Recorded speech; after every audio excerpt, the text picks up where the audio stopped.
আমরা যারা এবার প্রথমবার ভোট দেব বা আমরা যারা ভোটার তালিকা খুঁজে থাকি তাদের জন্য সহজ পদ্ধতিতে কীভাবে আমরা ভোটার নংটা বাই করব সেটা আমরা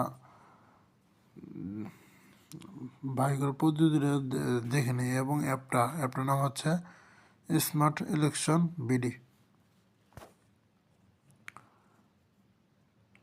আপনারা দেখতে পাচ্ছেন ময়মনসিংহ বিভাগের মধ্যে এতগুলো ময়মনসিংহ 8-1, তবে আমরা শেরপুর দিয়ে দেবো। শেরপুর দেওয়ার পরে বিস্তারিত এরকম দেখতে পারবো আমরা ভোটার কতগুলো আছে, কে প্রার্থী আছে ওগুলো দেখতে পারবো। তারপরে নজরে সংসদ নির্বাচন ওগুলোকে দেখতে পারবো। এখন আমাদের ভোট কেন্দ্র খুঁজুন।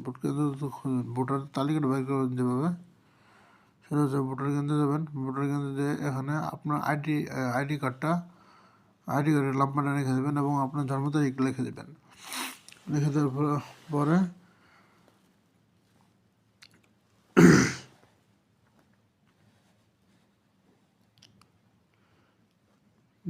পরে আপনি সঠিক তারিখটা লিখে দেবেন। তাহলে যে আপনার ভোটার নং বাড়ি পড়বো এবং কি আপনার ভোট ক্রমিক নাম্বার আপনি ভোট কত নম্বর আছে আপনার ভোটার তালিকা কত বাড়ি পড়বো।